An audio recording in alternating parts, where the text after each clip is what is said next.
You go ahead. What'd you say? For A wave, it is 4.5. Okay. Just give me all the pressures. I just want to know A, V, and me. Yeah. 4.5, 3, and 3.5. And what'd you get? 4, 3, and 2. 4, 3, and 2.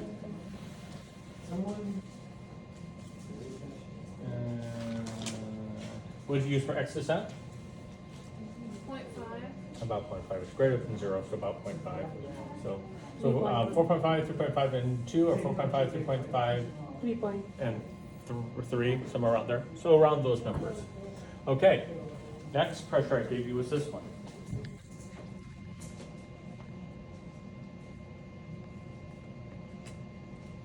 The pressure is this. RV And what were the pressures you got for RV? 31 and 3. What did everyone else get? For 31 and 3. 31 and 3. What did you get? 32.5 and 30.2.5 and 4. Say 31 and 3. 31 and 3. Okay, good, close numbers. Next pressure that we had was this one. What is this one? here. And what pressures did we get for PA? 27, 12, 17. I'm sorry? 27, 12, 17. 25, 12, 17, 27, 12, 17. mean of 17. Okay. Is everyone okay with those pressures? The next pressures were these. LV. What is this pressure? Seat wedge. Okay. And what were the pressures of wedge? 13, 16, 7. What'd you get? 13, 16, and 12. 13, 16, 12, 13, 16, 7. Okay, so you got 12. What did you get for your X descent? I have used 4. 5. So X descent would be here, about 4.5 and 5. So 2 times 5 is 10, plus 13 is 23. 23, divided by 3 is about 7, about 7.5. So what did you get for your mean originally? I don't know how I got 12. Okay. Just try to calculate it out again, just to see if you can figure that out. What's the next pressure I give you? Yes, you can. Next pressure I gave you was LV. What pressures did you get for LV? 150, 7, and 11. Is everyone okay with those numbers?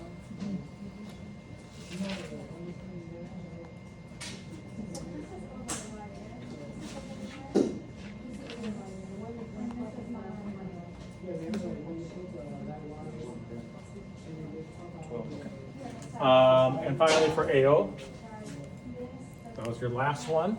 130, 80, 97. 130, 80, 80, 97. 97. Is everyone okay with those numbers? Yes. Okay.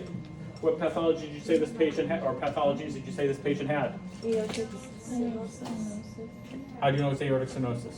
was more than 10. What is? The systolic difference. Systolic differences? Does everyone agree with that? Is that how we look for aortic stenosis? Yes. Okay. Any other pathologies? No. I'm sorry? Do I have tricuspid regurg? No. How do I know? It's less than 5. And for tricuspid regurg, who has to be higher? The V. The V has to be higher. Do I have tricuspid stenosis? No. How do I know? The difference of the mean and EDP. In reality, we could probably sneak that up to 3, so those are even. In order to have regurg, what has to be different? For For result, stenosis.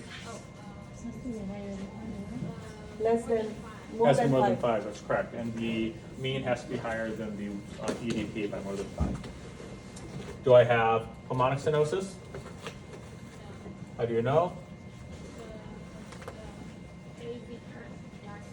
The systolic of the RV and PA. And what does that have to be within? 10. Less So 5. Less than five. It's a 5. Is it? Yes. Do I have pulmonic regurg? No. How do I know? The difference between the systolic and diastolic. What do we of call the that difference? Pulse pressure. Pulse pressure, Pulse very pressure. good. And what does it have to be within? 25. 4 to 4 to 12. Is it within 4 to 12? And it has to be greater than 12. 4 to 12, I thought it was 4 to 25. 25. Or 4 to 25, I'm sorry, 4 to 25. It has to be greater than 25. I'm sorry, I was thinking of the next one. My brain was The stuck on that. lungs. So then, do I have lung disease? No. No. How do I know? 17 and 7. The mean pressure. What do we call that, by the way? That measurement has a specific Pulse. name. Nope. Hypertension. Nope. What is that comparison called? There's a special name for that comparison. Nope. 3 letters. Something P. Got something P. Pulse pressure. TPG, transpulmonary gradient. That's right. It's the gradient across the lungs or transpulmonary gradient. TPG. TPG. Yep. And it has to be greater than between 5 and 12. Okay. And we get worried if it's above 12. Well, do I have mitral regurg? How do I know? The wedge A and B is less than 5. And which one has to be higher? V. V is higher in this case, but it has to be greater than 5 Five. higher. Do I have wedge stenosis? Or wedge stenosis, mitral stenosis? No. How do I know? The difference between the mean and the EDP And should be less than 5. less than 5, and which one should be higher? Mean. Mean. Do I have aortic stenosis? We said yes. Do I have aortic regurgitation? No. And how do I know? The difference between the systolic and diastolic. And what do we call that distance? Pulse pressure. Pulse pressure. It has to be within Less- 40 to 60. 40 to 60. And it's regurg only if it is above the 60 mark. 60. And that one is at 50, so we are good there. So that is correct. This patient had. If it's aortic at stenosis. 60, it's normal. Was that? Yes, 60 is normal. Yep. Do you want to know the PVRs and SVRs? What did you get for PVR? 1402.96. 14.02. 1402. 1402.96. For PVR? No. I got 74 points. For PVR, it is 148.42. So how do we get cardiac out? How do we get SVR? SVR is aortic mean minus right atrium mean upon cardiac output Okay. multiplied by 80. So what's AO mean? AO mean is 97, What's right atrial mean? 3.5 or 3, whatever you want to do. We have about 94. What is my cardiac output? 5.39.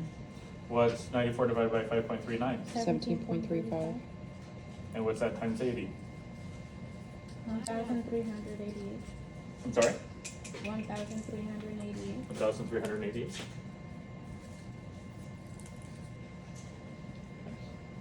And what's normal? 1500. 700 to 1500. 700 to 1,500. So this is pretty normal still. Okay.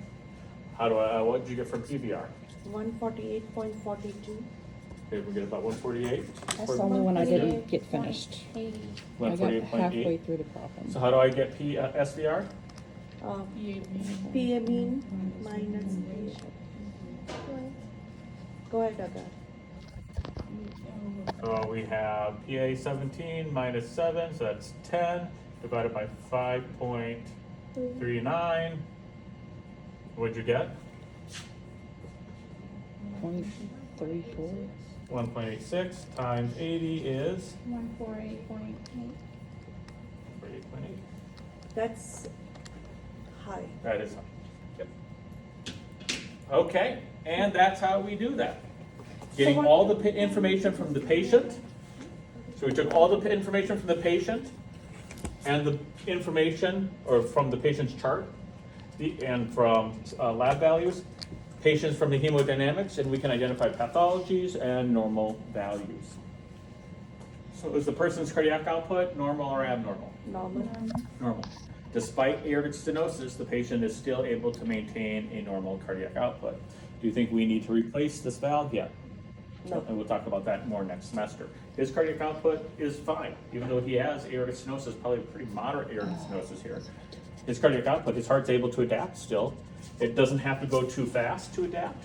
It doesn't have to contract too hard to adapt. It's adapting pretty well, so we wouldn't change this valve yet. Yes? So is that why there's no regurg yet? Regurg doesn't have to happen with stenosis. It can happen with stenosis. But if you have a regurg, you would have a No, stenosis. regurg can happen on its own. Okay. However, they don't have to happen together. They're own separate pathologies. If you have regurg, you can develop, or excuse me, if you have stenosis, you can develop regurg. If you have regurg, that does not lead to stenosis. Regurg can, or stenosis can lead to regurg, but regurg by itself cannot lead to stenosis, and we'll talk about why that is next semester. So there's stenosis here, so it can lead to regurg. Eventually it can. Okay. Doesn't have to, but eventually it can. This right now, this patient's doing just fine. Okay.